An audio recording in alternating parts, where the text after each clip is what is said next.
ವೀಕ್ಷಕರೇ, ನಮ್ಮ ಚಳ್ಳಕೆರೆ ಟಿವಿಗೆ ಸ್ವಾಗತ. ಇಂದಿನ ಪ್ರಮುಖ ಸುದ್ದಿ.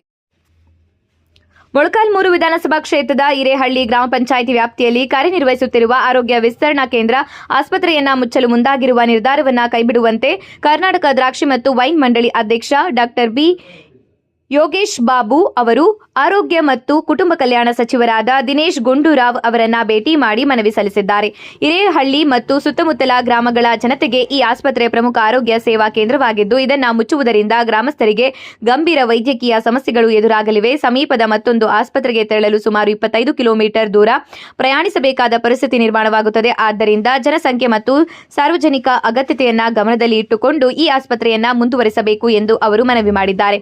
ಈ ಕುರಿತು ಸಚಿವರಿಗೆ ಮನವಿ ಪತ್ರ ಸಲ್ಲಿಸಿದ ಡಾಕ್ಟರ್ ಯೋಗೇಶ್ ಬಾಬು ಅವರು ಗ್ರಾಮೀಣ ಪ್ರದೇಶದ ಜನರಿಗೆ ಸುಲಭವಾಗಿ ಆರೋಗ್ಯ ಸೇವೆ ಲಭ್ಯವಾಗುವಂತೆ ಸರ್ಕಾರವು ಸಂವೇದನಾಶೀಲ ನಿರ್ಧಾರ ಕೈಗೊಳ್ಳಬೇಕು ಎಂದು ಒತ್ತಾಯಿಸಿದ್ದಾರೆ. ಇದಲ್ಲದೆ ದೊಡ್ಡುಳ್ಳಾರ್ತಿ ಹಾಗೂ ಬೀಚಿಕೆರೆ ಸಮುದಾಯ ಆರೋಗ್ಯ ಕೇಂದ್ರಗಳು ಉದ್ಘಾಟನೆಗೆ ಸಿದ್ಧವಾಗಿರುವ ಹಿನ್ನೆಲೆಯಲ್ಲಿ ಅವುಗಳನ್ನು ಆದಷ್ಟು ಶೀಘ್ರದಲ್ಲಿ ಸಾರ್ವಜನಿಕ ಸೇವೆಗೆ ಲಭ್ಯವಾಗುವಂತೆ ಅಗತ್ಯ ಕ್ರಮ ಕೈಗೊಳ್ಳುವಂತೆ ಸಚಿವರನ್ನ ಅವರು ಕೋರಿದ್ದಾರೆ.